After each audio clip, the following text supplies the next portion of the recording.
Hello everyone, my name is Cameron and welcome to The Living Joke. I'm going to bring the guys in a minute, especially considering one of them is consuming marijuana currently. So we have to wait for that to pass. And you know, because of regulations and things. But anyway, I want to remind everyone to please check out our Substack, thelivingjoke.substack.com. And for all the latest podcast episodes and other fun stuff that we post there. Also, we're now on social media. We're on Instagram, TLJ_joke, and TikTok as well. If you're looking for clips from the show and you've been seeing them on Cameron Cowan socials and Cameron Journal socials, no more.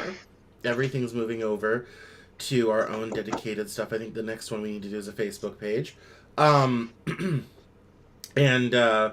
And then we'll have successfully moved all of the TLJ stuff off my socials. But it's we're having a lot of fun here. So make sure to check us out on that. Follow us, like and subscribe, of course. We really appreciate it. I want to do a big shout out for last week's show. I saw the numbers this morning, and about 100 people had viewed last week's show on the live video and had gotten 76 likes. So that was quite impressive. Very happy about that. So thank you all for listening and watching. And for all of our audio people, that audience has grown as well. The people who are listening to the watching and listening to the re-upload, that's grown as well. So thank you so much, everyone, for coming with us on this journey. And we're here on episode 14, which is crazy. It seems like we just started and we're already here on episode 14. And we have a bunch of topics today. So before we do all of that, I'm going to run the trailer for Fantastic Worlds, our new anthology coming out from our podcast network, Soupcast. We're part of the Soupcast family, and Something Other Publishing, which is part of Soupcast, has a new anthology coming out called Fantastic Worlds. Tomorrow, Thursday evening at 7 o'clock, come back here to where you're watching this now, because I will be doing a live panel show with the curator and contributors, some of the contributors, two of them, to Fantastic Worlds, a live show tomorrow night at 7 o'clock. So if you're watching this on a Cameron Journal channel, YouTube, Twitch, whatever have you, that will be airing tomorrow night. I really encourage, if you're into fantasy and sci-fi, you got to pick up this anthology, because some of the stories are so good. So here's the trailer, and then I'll bring the guys in.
Hi, guys. Hello. Howdy.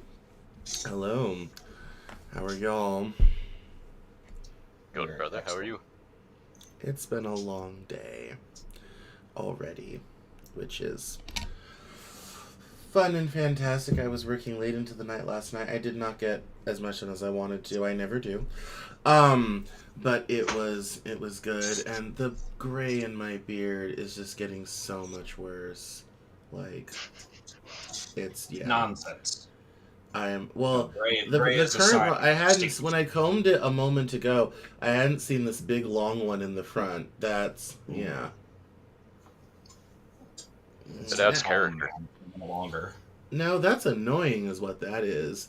That's just I'm turning into Santa Claus. It's the Santa Clausation of it all. That's a real. I can't wait a till real I get to problem. the salt and pepper. Anyway. Oh yeah, great. Well, it's just if it's kind of if it's not on the back line, like the problem is it's right in front. If it's the back line where there's like some black in front of it, I'm more okay with that. But this one who's decided to like volunteer to be in the front, that's gonna be a problem. Anyway, hello. Most people don't know. I'm actually of our group. I am the oldest by a few years, and so I'm suffering from early onset old, as they call it in Futurama, because some of us are nearer to 40 than not. Anyway, our icebreaker for this week is a bit of Nintendo news. Let me do this and. Chunka. Connor, you know what I'm thinking. Yes, so Doug Bowser has retired as president of Nintendo of America after 44 years. He announced his retirement will be in December, and this lovely lady, Devin Pritchard, is going to take over in the new year. So he has been the face of Nintendo America, and it's perfect because of his last name. And she announced his retirement in this lovely picture and everything. And so, yeah, big changes at Nintendo America. So I can't long, imagine Bowser. why you'd want to retire. What do you mean by that? I'm just kidding. Because the Switch 2 sucks and is overpriced. It's like, time to get off this sinking ship. I mean, if I was CEO and then the company was like, let's try to sue the USA, I'd be out the door too. I mean that is probably a lot of extra drama in his life that he's not terribly interested in. As we know, Nintendo loves a lawsuit. Like they, Evil mega corporation and stuff. Yes, I do happen to know that the new president got her start as a litigation attorney, and I'm kind of like, well, that's the proper person to be in charge of Nintendo, I guess, since their main preoccupation is suing people. That's what they're gearing this towards. They want her to lead this new copyright. They think she's going to be the leader to keep all intellectual property Nintendo's forever. Yeah, I mean, I understand defending your copyrights and your intellectual property and all this type of thing, but Nintendo takes it way too far. I'm sorry, you can't patent throwing a ball to catch something. That's just stupid. That's one of those things. You go to what do you mean it's illegal? Somebody has a copyright. Somebody what? What an insane thing to have not a copyright, a patent on. Yeah, well, and on top of that, they took down our Pokemon ranking video sort of thing on Rumble, which was dumb. And so, yeah, it's just, no, Nintendo goes way too far. They go way too hard. It's dumb, and they need to stop the madness, over there. But it's about to get a whole lot worse because they've now put a litigation attorney in charge. So, anyway, that's our little bit of gaming news for today. Yeah, exactly. Well, no, he used to run Nintendo America. See this here? Gabe. Oh, you got him. Yep. So, anyway, I just thought I'd start us off on a little bit of gaming news that might be interesting. Yeah. I want Reggie to come back. Reggie Fils-Aimé. Yeah, I don't think that's going to happen anytime soon, though. No, he went to go save GameStop or get a huge cash grab and leave. I mean, maybe a little bit of all the above. So, yeah, well, there's no saving GameStop. There's no, that type of retail isn't needed in today's retail environment. It just isn't. If I were them, I would close the stores, sell the real estate, pay out everybody, and nice, lovely run, everyone, and be done. Everybody a nice bonus. Well, if GameStop was really going to keep going, they should have bought Steam 10 years ago. You know. Like, they should have bought an online marketplace and moved in that direction. No one at the company was thinking about that sort of thing. That would have been the thing to do, you know. Or, you know, and with that, you could have gotten big game houses to then release their games through. So rather than us having to install Riot and Epic and Steam, I mean, my computer is more littered with game platforms than trash in Philadelphia. Like, GameStop, that could have been GameStop. They could have controlled that whole market completely and totally, and they never bothered to do so. So I have very little sympathy for them. A serious fumble. Mm-hmm. They are From a too business point of view. Yeah. But anyway, so that's our gaming news for the day. Our first segment was one from Connor, who wanted us to talk about SpaceX's new spacecraft launch. They originally launched the Falcon 9 with some new Starlink satellites. Was not initially my idea, but I'd be happy to share since I have a link pulled up. Connor is the most... I do have a link from space.com, Connor, if you want me to put that up. I had brought this up because I am not a space guy, and I had read something about something launching or whatever, and anyway, I said, Connor went and did some very quick, in-depth research on it that was a lot more interesting than anything I had thought was going on. Oh, that is true. I forgot that was how that happened. I just anchored it to him because he had the info, so my brain just... yeah. Just tied it on to his little boat. Like, I said something, I was like, what about did a space shuttle just launch? And Cameron's looking at me all like I got 3 heads or something. And I'm like, you know, the spaceship, like the space shuttle. And he's like, no, that we haven't done that in like years. I'm like, I thought the spaceship was called the space shuttle because it shuttles you to space. That is what I thought, but no, I was completely wrong. And I got a complete space lesson. I didn't know any better either. But you were smart and kept your mouth shut, unlike me. And I'm like, I know something about space. I wouldn't say I'm a space person, but like there was, I don't know. I was just sad. I was more sad than anything else. You kind of like, oh my goodness, the wonders of the space program didn't reach this one. That's quite sad.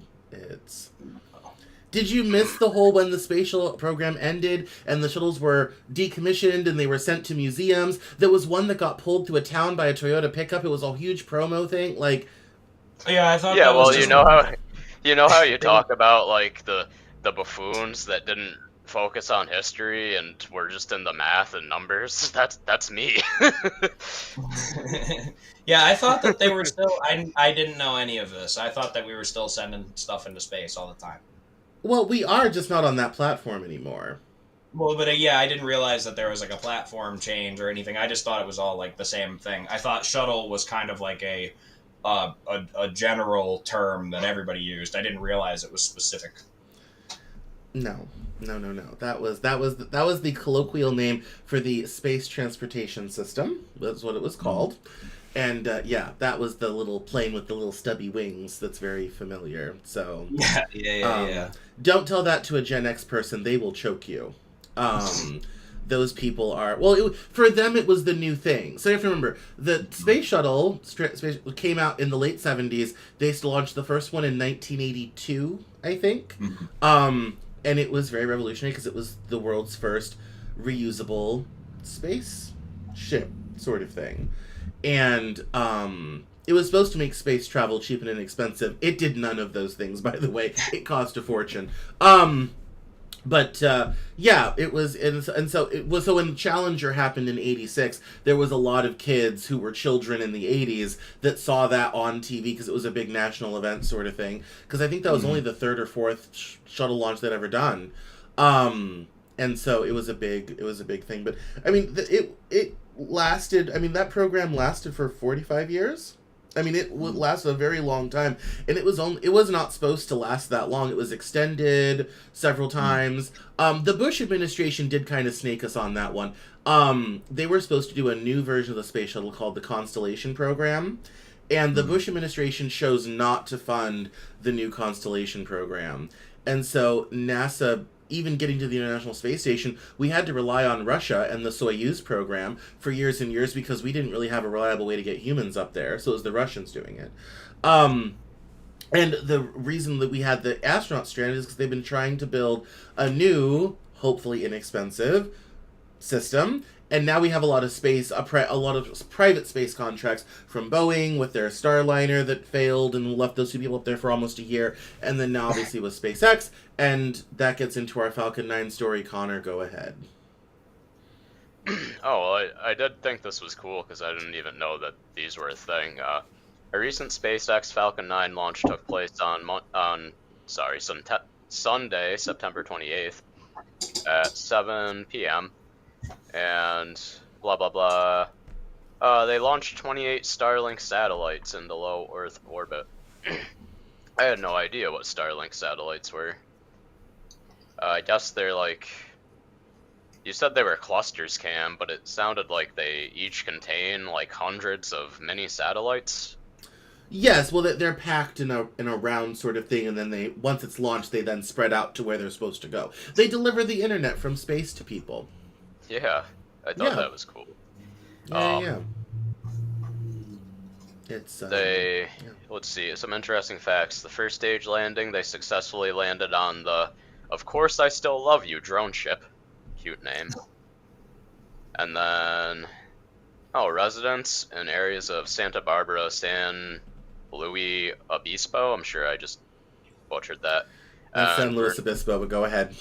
And Ventura counties. The launch could have produced sonic booms. That's kind of cool. And a visible spectacle with a glowing jellyfish effect. Yes, that was the satellites spreading out into their proper orbits. They're geosynchronous, so they stay with the orbit of the Earth, so they cover a specific area. They don't move; they stay in one spot, sort of thing. So that's super cool. You throw a big fishing net out, essentially, of satellites that are beaming internet to people, and it just stays there because it's in that orbit. That's so cool. I had no idea that this was going on. If you are a T-Mobile customer, your phone also can use internet from Starlink now. There's in your settings if you're a T-Mobile customer. If you travel a lot, like my parents are full-time RVers, they have a Starlink thing. You can even get one from your home now, but for people in rural areas or people running cables is too expensive or all this type of thing, Starlink is quite good, and it's quite fast and can get faster over time. So as it gets more sophisticated and the technology improves, they're going to start, delivering multiple gigabit internet literally from space. So it's of all the things Elon Musk is up to, I think that's the most exciting one. He also has a lot of contracts with the airlines, because Wi-Fi on planes is pretty common. Now, that I will say, of all tech, and I'm a bit of a tech person, of all tech, flying in an airplane with Wi-Fi kind of freaks me out. I think I was on our old group chat with you, me, and a bunch of our friends and everything. And I was flying somewhere, and I was literally on Facebook being like, I can't believe I'm sitting in a plane at 30,000 feet and I'm talking to you people. Like, because I'm old school. Flight was 4 hours of no communication. Like, it was lovely. And now, we connect to the airplane Wi-Fi. And now the airlines have hired, SpaceX through Starlink to provide it to airplanes. So that's also quite interesting and exciting. There's nowhere for you to get a moment in peace of quiet anymore, Cam. No, there isn't. No, there were all sorts of small moments that used to be you're kind of cut off from the world, and you could just check out for a while, and they're all slowly but surely disappearing. And that does annoy me, I will say. I'll never leave you. Exactly. So it's it is nice to be able, for business people to be able to send emails and all that type of thing, it's quite nice, sort of thing. And I definitely, as someone who is constantly emailing and talking to staff, I can see that as a definite use for business travelers sort of thing. But as a private person, I enjoyed those moments on trains and planes and things where you were unplugged, and that's all going away. It's very unfortunate. So, but Yeah, I wasn't old enough to enjoy that. Like, that was a little too young to be able to enjoy that. So I've always just had, it's always been that way for me. So that's why I guess it didn't bother me. yeah, the pre. I mean, I lived most of my youth before cell phones really became a thing. And so, yeah, I mean, there were whole times, days, situations people could not get a hold of you. And even then, having cell phone signal wasn't really common until like the mid 2010s. Like, even like where I went to college, there were parts of campus didn't have cell phone signal, like, at all. And that was only 2007 to 2011. So yeah, it was a very different time. We were not as connected, and sometimes I miss it. I love it because it allows me to work in ways that I wouldn't ordinarily be able to work. I probably wouldn't be able to do what I do where I do it if it wasn't this way. But I do miss those moments of loneliness. Those little quiet moments where no one can really get a hold of you. It's nice. They also, distance makes the heart grow fonder type of energy. Quite so. Quite so. So How can I miss you if you never leave? yeah, no, that's legit. That's a legit legit thing. So yeah, the world's just getting more and more connected. I think the only sad thing about Starlink and all this type of thing is it's under private auspices for private corporations. I would prefer such a thing be in the public hands, but that ship has sailed. I don't know, man. I've seen what the public does. The general public is not to be trusted with a lot of things. I feel like that's why they don't. By public, I mean government entity. I know. Not the general public itself. Because yes, we definitely do not want just any old body in charge of certain things. If any old body was in charge of sewage and sanitation, we'd all be up to our necks in it.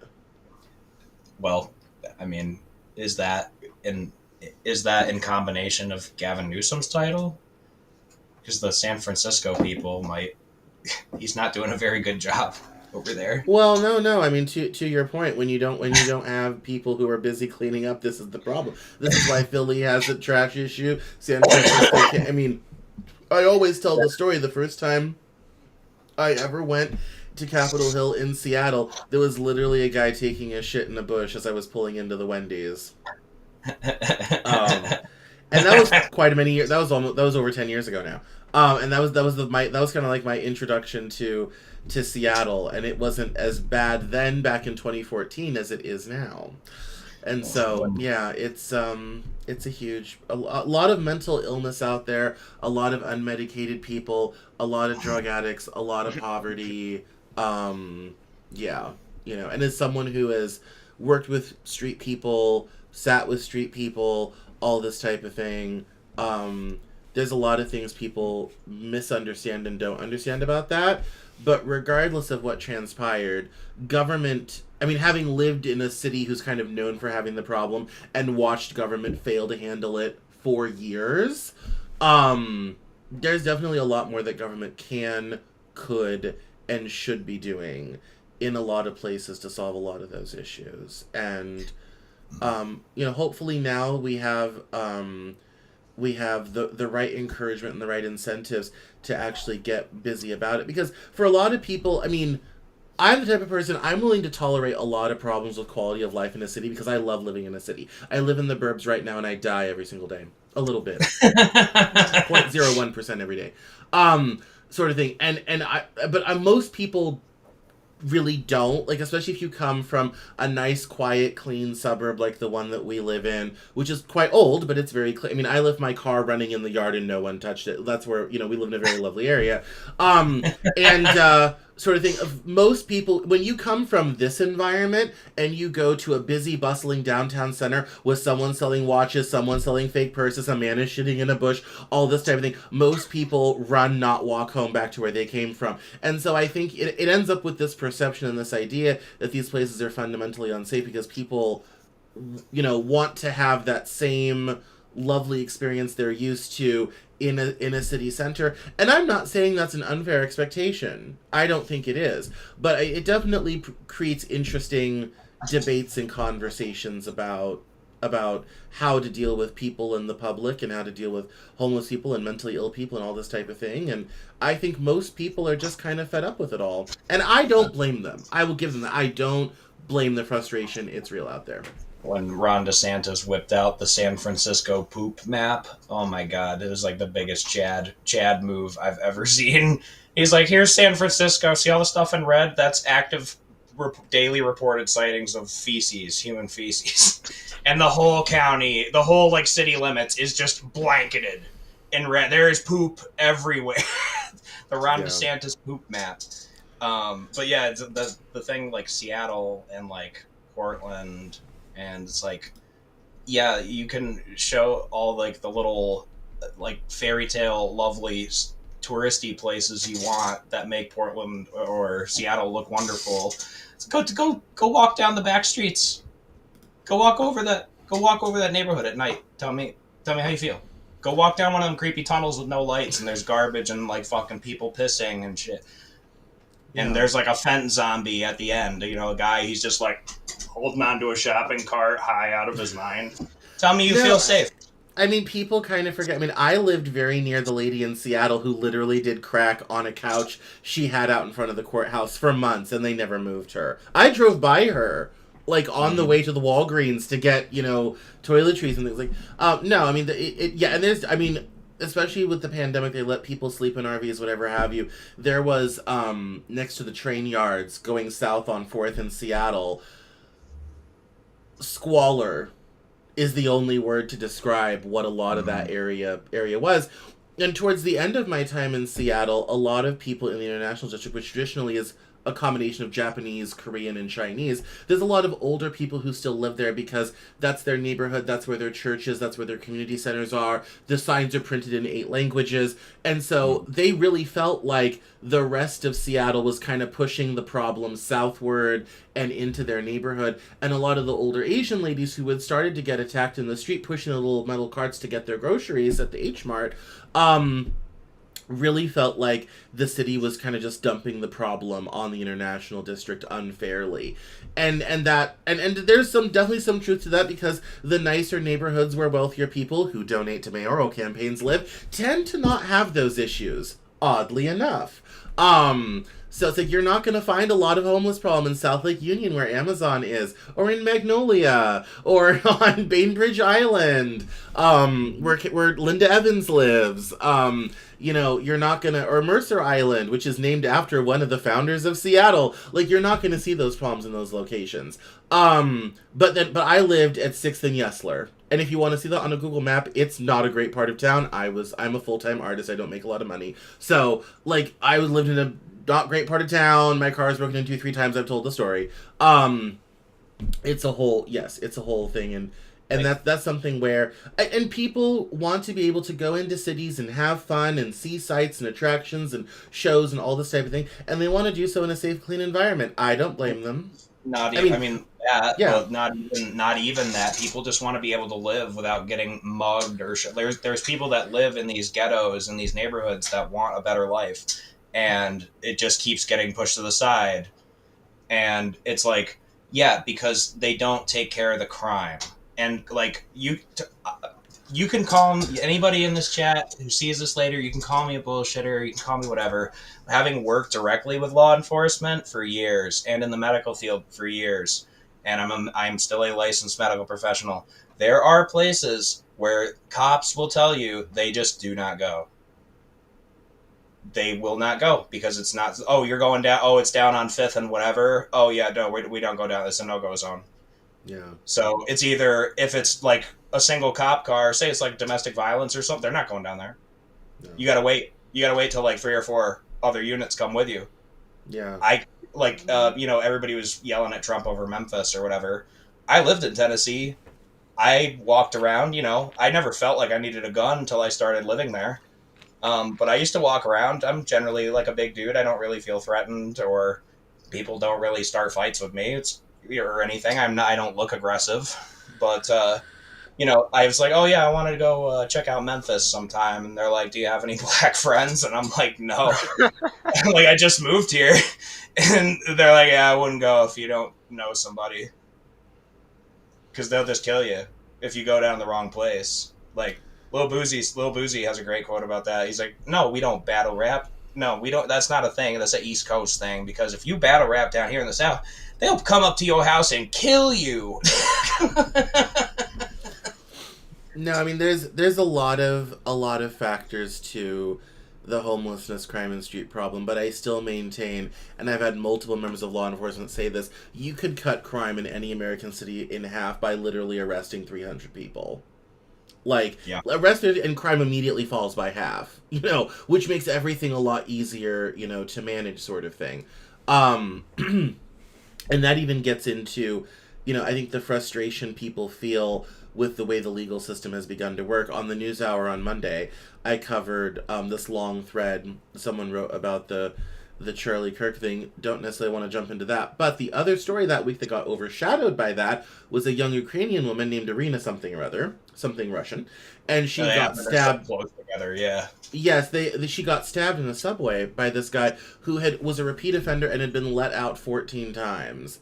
That does not look good, everyone. I don't care what the reasonableness is, all this type of thing. And also, as someone who's a big believer in harm reduction, in many ways, that even extends to things like, safe injection sites, which are not popular. People do not like that idea. I'm a big harm reduction person. That also applies to all the rest of us. And focusing on the harm reduction to society as a whole. And that's where, those that choose to live that lifestyle need to be sent elsewhere. Those who have a mental health or medical issue, who, with some support, could get their lives back together, definitely could use those resources. There are people who need to be warehoused somewhere. And I think, for better or for worse, we're getting back to a place as a country where we're willing to start warehousing people who just aren't fit for the public anymore. And I think that is something that, with the right type of regulation and oversight, so they don't become terrible shitholes again, is definitely something worth exploring and worth pursuing to make society safe for people who can manage it.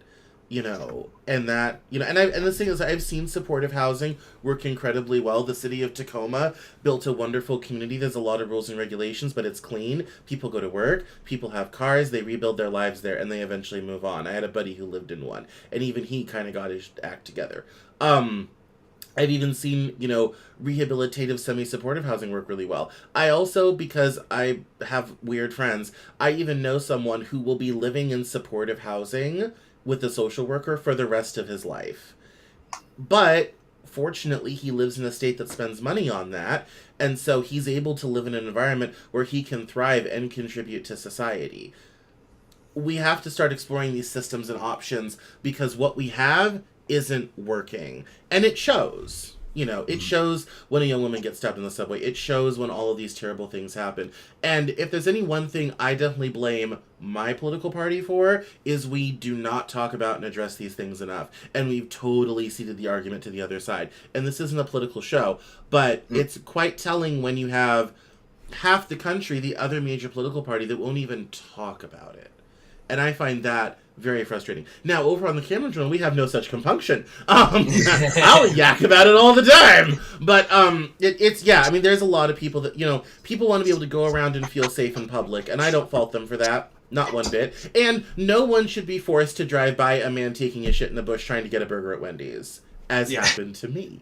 That's not something that people should be seeing. And if it does happen, that person should be quickly collected by some lovely people and taken away. Yeah. Well, shall we move on? This segment started about rockets and space, and we've gone completely off the reservation. Let's pull back onto the highway. And in segment 2, we have sports. I have NFL stuff. Do you guys have any other sports things you want to talk about? Otherwise, I'm going to do 5 minutes on football. No, just the if you have your thing, and then only the second thing I wanted to talk about the injury. Oh yeah, I have the video for that actually. Oh, cool. But yeah, okay. go take it Yeah, away. yeah, okay, yeah. So all right, well, I'll do general football, then we'll get into Tyreek. Okay, cool. So yeah, it was another. Well, it was kind of an eventful week in football because of the whole Tyreek thing. We're gonna get to that, but I was looking at standings and win loss records. Why are the Steelers doing good this year? I don't understand. Something's gone wrong in the country. The Steelers are 3-1. I don't understand. That it's just crazy. The Texans did finally get a win. The Titans are still losing, as one does. The Jets are still losing. No surprise there. Buffalo is 4-0. The country's in a place. Pittsburgh is winning, and Buffalo's having a 4-0 season. Like, this is not good for the country, I think. Buffalo winning is never a good thing because no, it's a sign. Those guys are crazy. It's a harbinger of things to come. Also, the Eagles are 4-0. How are the Eagles good this year? I don't understand. It's a crazy thing. But I was looking at, just the standings. I was kind of like, wow, what is happening? I don't understand. All the usual names are having a really great year this year. I did see, in tangential football news, Jay Cutler is going to jail this weekend for 4 whole days because of his DUI. Oh. So, he used to play for the Broncos. I'm originally from Denver, so I'm aware of him. And yes, he's going to the county lockup for 4 whole days for his DUI as part of his plea deal. So, that'll really teach him, folks. Boy, I did not know that he played football when he was younger. Yeah, he played for Denver. or different. what else Jay does he do? Cutler. Oh, well, I there's a gentleman in bodybuilding named Jay Cutler. Oh, no, different guy. Different guy. Okay, well, Yeah, I this guy's a became football. confused. Yeah, this guy's a football player. But no, I mean, I was also looking at just names and people, which kind of triggered that thing. But like, Mahomes is doing well on Kansas City with 9. I haven't checked in on how Taylor Swift's boyfriend is doing. But I'm sure Kansas City's not doing well, so they're going to blame Taylor for distracting him because they're getting married and all this sort of thing. So I'm sure everyone in Kansas City is real thrilled about, it's football season and they're trying to get their stuff going, and their main guy is, busy designing wedding invitations. So, that's how it goes, unfortunately. Do you think Travis Kelce's that type of guy to sit there and like put little dots on invitation cards? Who knows what kind of power T Swift has over her man. I mean, Kansas City is 2-2 this season. I doubt either of them are doing their own wedding invitations. An assistant sent an Excel spreadsheet with a list of people, and a company will be doing it. But I'm sure there was much hubbub about, who to invite and what the invitation should look like and what font and what color and what weight of paper. I mean, you can spend a whole day just on the invitations and the save the date cards. It's a whole thing. It's a whole wedding. Do you have any input, Mr. Kelce? And he's like, football. Right. Like, usually, football's on the front, and Taylor's just like, no, honey, we're not doing that. And then he tackles her. No. The CTE hits. Right. Yeah. That's after the divorce. That will be the title track. Tackled by Kelce, sort of thing. Although she's not that she's not that explicit. It'd be kind of like tackled for love, the Taylor's version, or some shit like that. It's a song that it's like, could have been forever, but your ass got sacked. Yeah, exactly. It'll be some shady, extremely shady sort of thing. You thought you had a first down, but you fumbled. Yeah, it'll be some super shady sort of thing. I will say though, before we watch the Tyreek video, that Bad Bunny is going to be doing the Super Bowl halftime show in February. So it will be very Puerto Rican and very Spanish, considering he doesn't really do English. So that'll be fun. There's That's a gonna be promo awesome. video out and all this type of thing. So that was better than the rumor they'd hired Adele. I'm like, that's just gonna be we're just gonna be crying the whole night. Like, that's no good. So Bad Bunny will lift everybody's mood and all this type of thing, and yeah. So it's so that's kind of the football minute or two. Yeah, I'm just still trying to get over, that Pittsburgh is doing well and Buffalo's doing well, and that's just, it's gonna not be good for the country.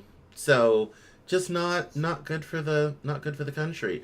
Yeah, there was a mid-season retirement. Shaquille Leonard did retire from the Colts, but I do have, though, the video of Tyreek Hill getting his knee blown out. So let's watch. Ooh. We'll do this. Here we go. This is gnarly. Watch this. So you're gonna want to see. It's gonna be his left leg, his anatomical left leg. Yeah. Yeah. Oh God. Does not look pleasant. No. All no. kind of twisted, sideways, Yep. locked out. Ugh. Yep, it's dislocated, multi-ligament tear, all this type of thing, season ending. If I were him, I'd retire. You're gonna be lucky if you can keep walking. But yeah, anyway. So that was kind of the big story this week, on the football Injury. front. So yeah, well, when you had mentioned that you want to talk about it, I was kind of like, oh, that's really cool. And so then I went and actually found the video, because I hadn't done my football research yet. So I made sure to go find the video on Twitter. So I will. Yeah. I will tell people, we've introduced the sports segment to make the show a little bit more bro-y. I haven't followed football in a couple years because life has been crazy. So I'm still getting back into it and following accounts and getting up on the gossip and everything. So bear with me as I get back into my football place. I'm not doing fantasy this year. When I did add 4 fantasy leagues going, I was obsessed and had like multiple news feeds. It was really crazy. But I haven't played fantasy in 4 years either. So I'm still getting back up to speed. But this was quite gnarly. So that's football. Will, you had a minor sports story to talk about. Oh yeah, That's so the Tyreek thing. this was just about Tyreek. Yeah, just Okay, looking at his injury when he, you see when it starts, he like essentially locks out his leg, and that starts probably the beginning of the end for him. Yeah.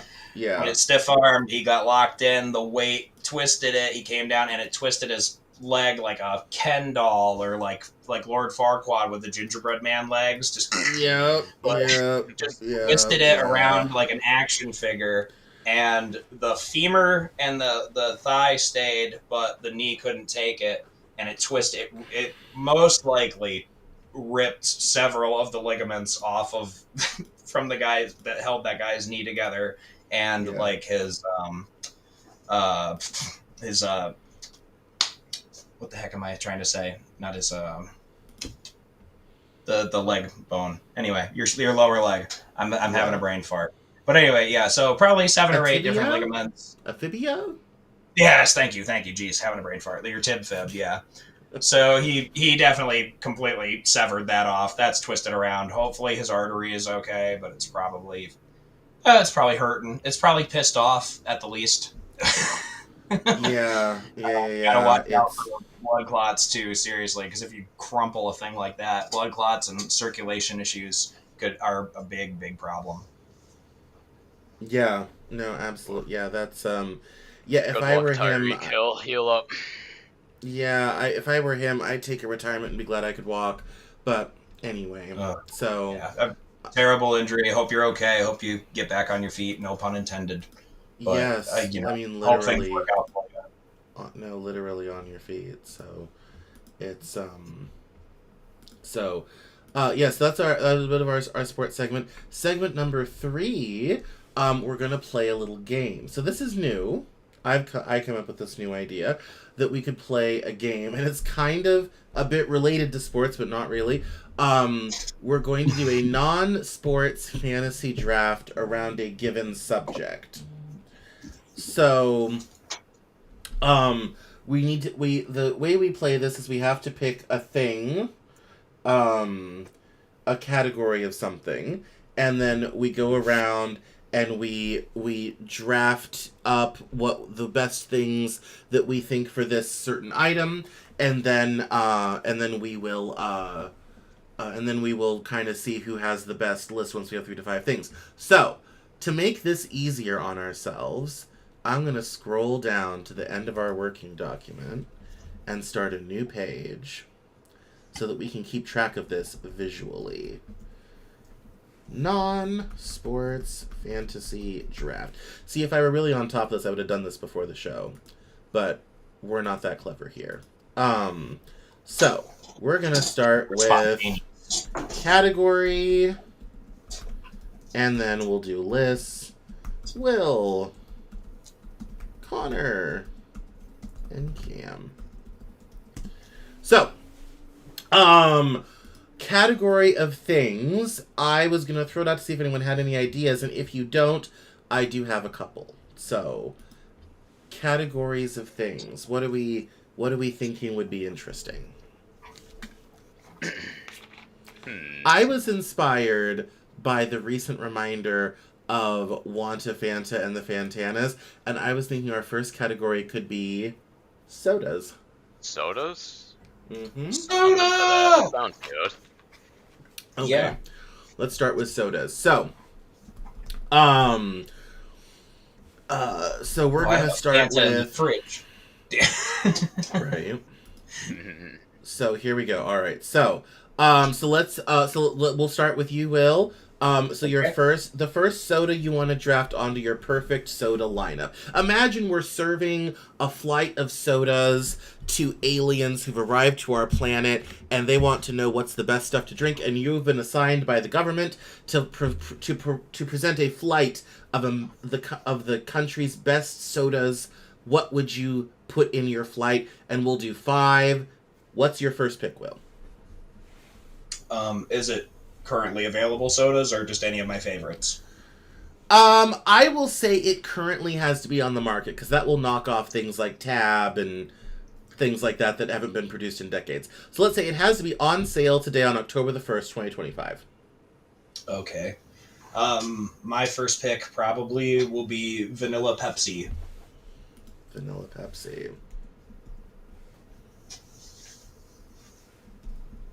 I can add here too next time. Okay. Connor, your first soda pick for your flight of soda to the aliens. I would just have to go with my favorite and go with Sprite. Alright. And I am going to go with an OG pick that is still on sale, RC Cola, which you can still find on the occasion in certain select locations. Alright, round 2. This is the second glass in your flight of sodas to the aliens. What's your second pick? That's an easy pick. Orange Crush. Orange Crush. Best orange soda. That's my dad's favorite. Connor, your second glass in your flight to the aliens. I'm gonna have to rock a Barq's root beer. Ooh, I love that pick, actually.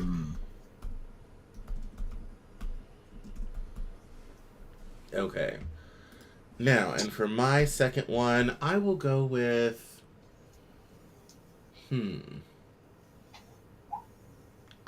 Actually, I'm going to go with I'm going to go with Cherry Coke. Nice. Yes. That is... Alright, so, in glass number 3 in your flight of soda, Will, option number 3 is... Option number 3 of, let's see, I would say, I'm gonna go with the original standard Mountain Dew. Ah, yes. that I found a wonderful ad that I saved into my advertising playlist with Joan Crawford, who was a brand ambassador for Pepsi for years and years and years. And there's a picture of her in a makeup chair in a Hollywood studio with her feet bare talking about drinking Mountain Dew, because at the time they used a little kind of hillbilly man with no shoes to sell Mountain Dew sort of thing. And so there's a really funny ad of her sitting, like she's getting her makeup done for a very glamorous movie with no shoes on to talk about why you should drink Mountain Dew, which is hilarious. Anyway. Connor, glass number 3. What are the aliens drinking? A classic Dr. Pepper. Dr. No Pepper flavors. is horrifically underrated, by the way. I agree. Hard agree with that. Yes. And for my third choice, I'm going to go with ginger ale, particularly Canada Dry.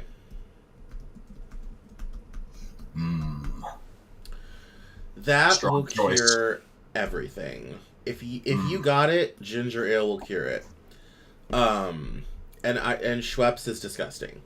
That's vile, swill, and should never be allowed out. All right, Will, glass number 4. My glass number 4 is going to be Yarritos with the flavor of guava. Mmm. Yeah, the Guava one's wicked Yarritos. good.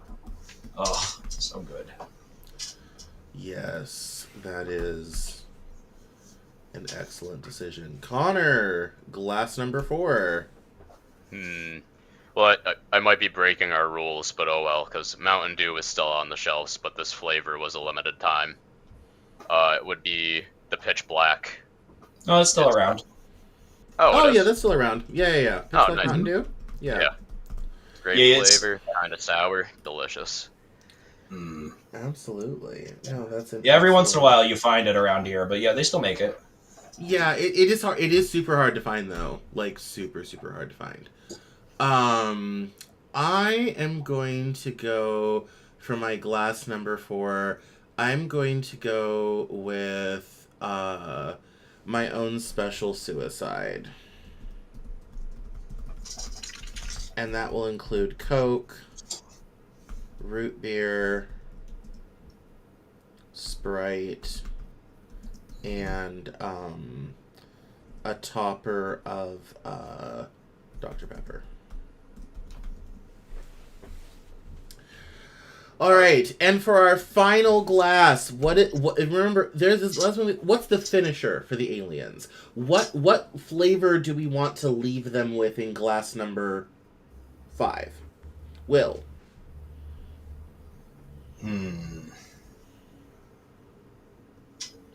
This is a very difficult decision. I feel like a lot more weight is placed on this than I should probably be placed on it, but It's the finisher. That's why it's important. This is the flavor that's going to be left on their little proboscises. the proboscises.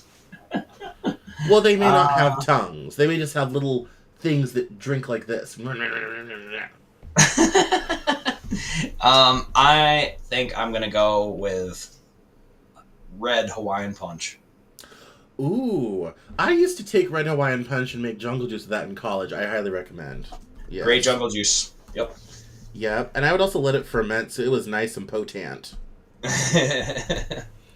That's Connor, your final finisher for the aliens.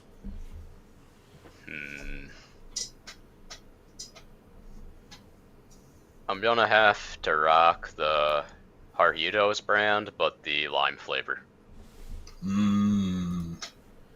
Also a very good one. Choice.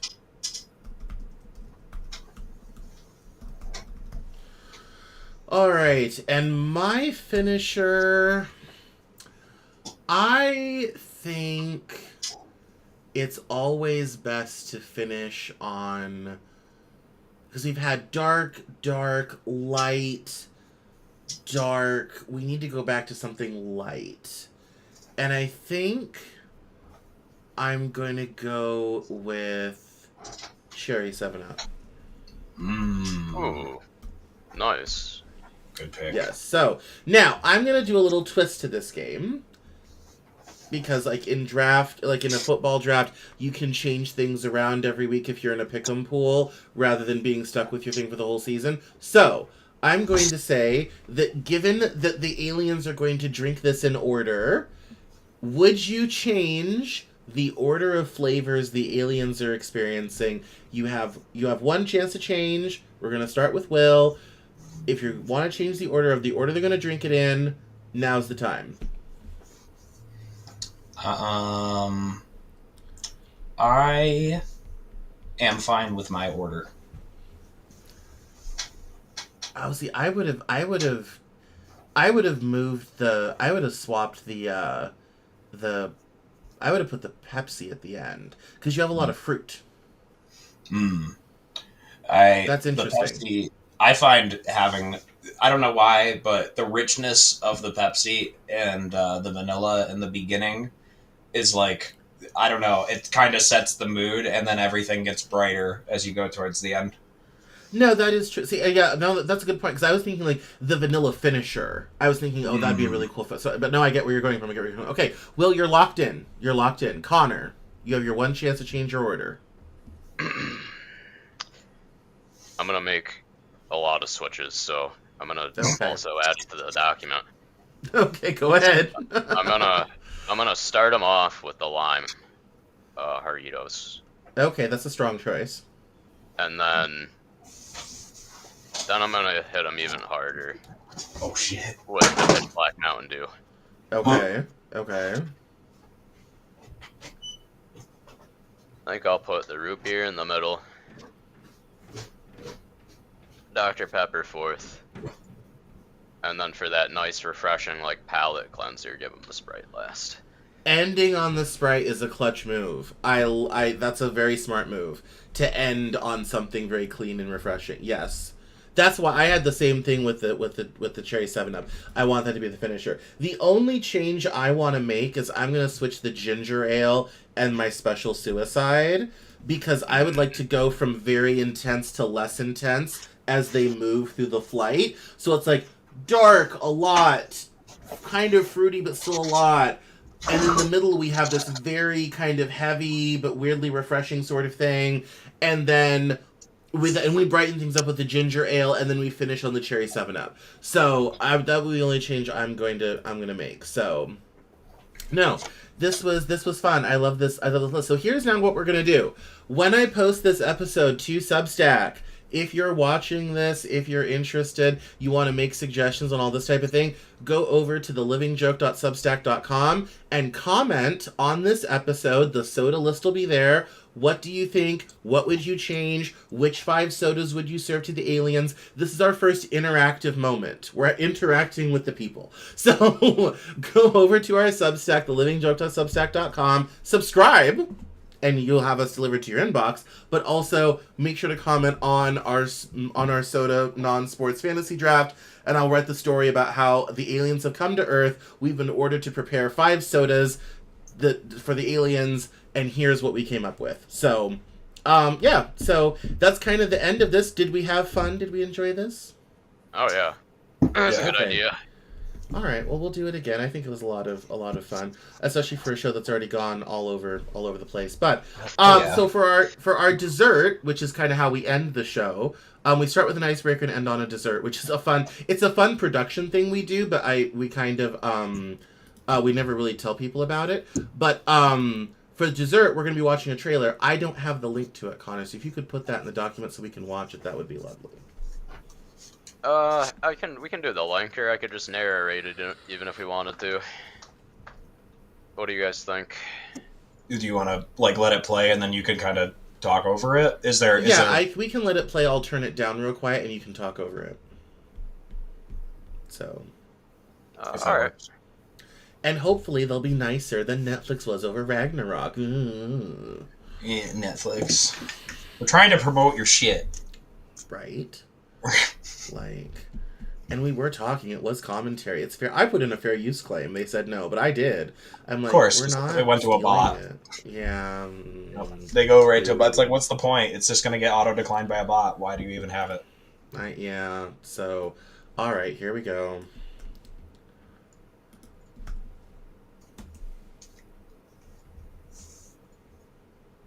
All right. Let's change to this. And here we are. Let me turn down this volume. And here we go. We open with a knock on the door, mysterious, and a red card slides through. For whom, we don't know. For us, the player character. Yes. Not really creepy at all. It's a nice door. 10 years since the redacted, horror redacted, the cursed redacted have once again redacted into the forbidden. The forbidden what? I would like to know. I haven't played a horror game in depth at all. This might be my first one. Light the fires to celebrate. This building was redacted from a 3D scan of a redacted found in a redacted. And then redacted were redacted in a sinister ritual. Lots of they're really not giving us a lot of information. Oh, this part coming up I thought was cool when I first watched it. Looks like our first, puzzle. It's definitely one of those A point and click. nondescript department. Yeah. Very bland aside from, this, what looks to be some kind of shrine, or someone's just hoarding a lot of candles. That's all they like. That's what they found at Diddy's house. But this was, this caught my attention as they start to light the candles.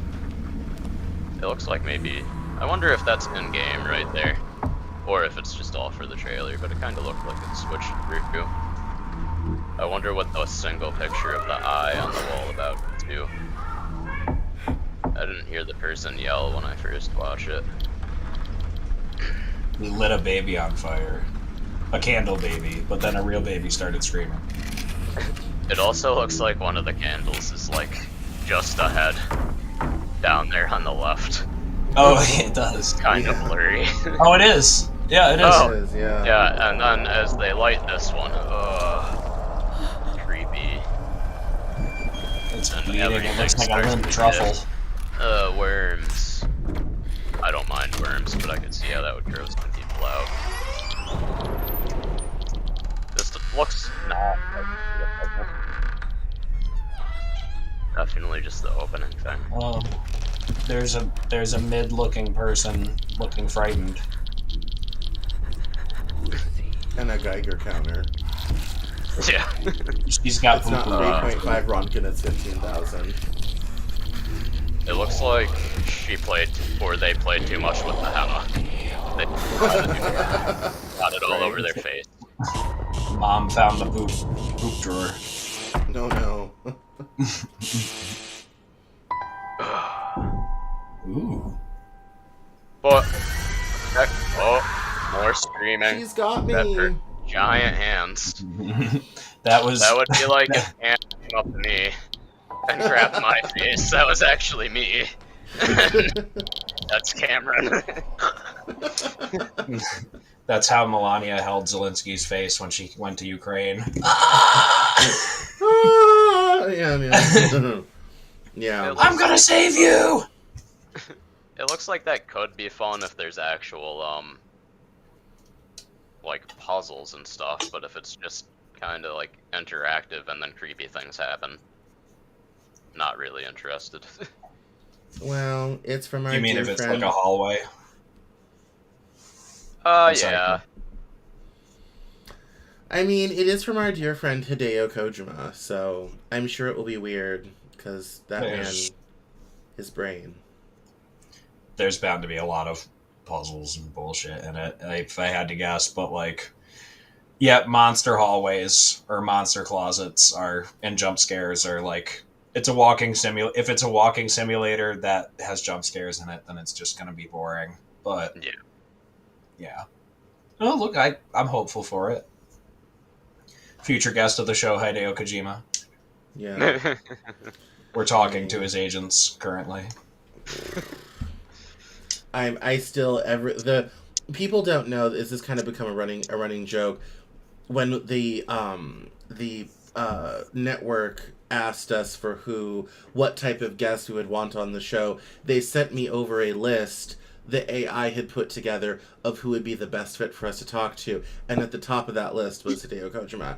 And I laughed and said, one, he doesn't do interviews, and I said, for two, if you think he's going to come on our show, you're smoking the wrong stuff, and we need to review what you're doing. So we now have this running joke that one of these days he's going to come do our show, and he's just already such a great friend to us and all this type of thing. And I will honestly probably save this clip, because if that ever does happen, before he comes on, I'm going to play me saying this whole thing, and then become like, and today on the show.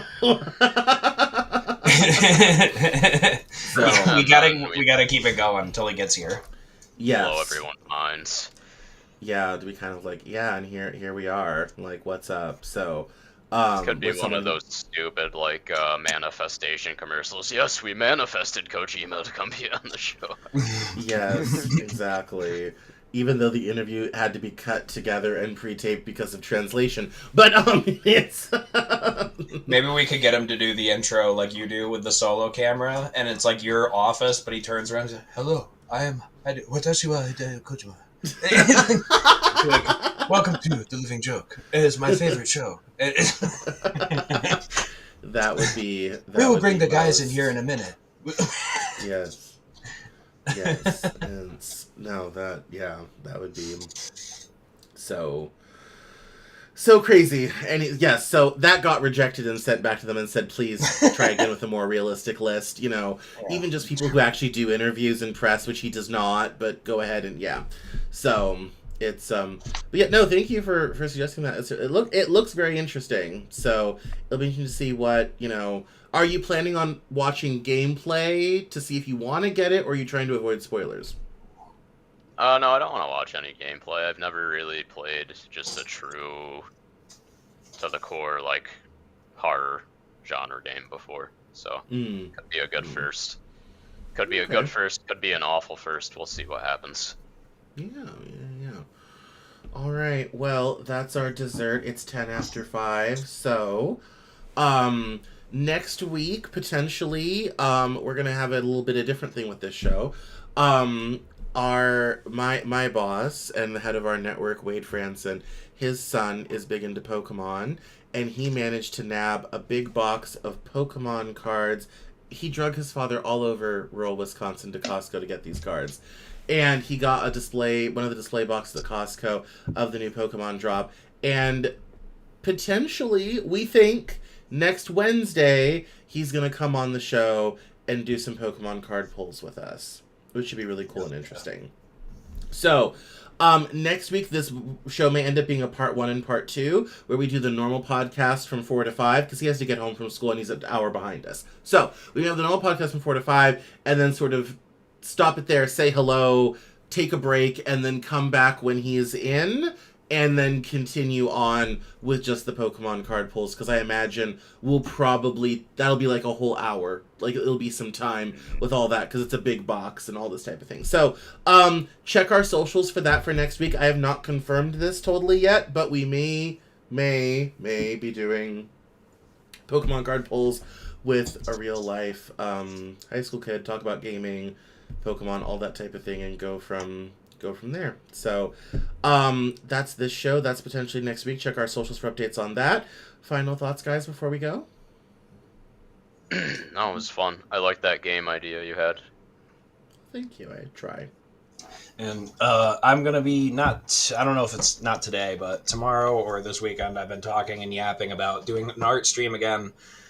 And I have some footage I got to upload or whatever. But anyway, I didn't have any paint until today, and now you can kind of see that Zod is gone.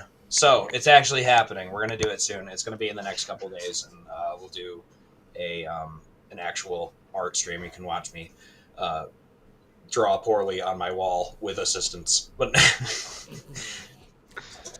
he draws excellently on his wall, so, and in all areas of life. That's one talent I wish I had. I can't draw stick figures, so I'm always impressed with people who can draw anything, and Will is excellent and whatnot. So that's definitely a must-watch sort of thing. So, all right, everyone. Well, thanks so much for coming to the show. We will see you next week, hopefully with Pokemon Poll, but Will's art stream's coming up. Connor streams WoW on the weekends. I'll be back with the news hour on Monday, and we'll see you next week on The Living Joke, everyone. Bye-bye now. See you, everybody.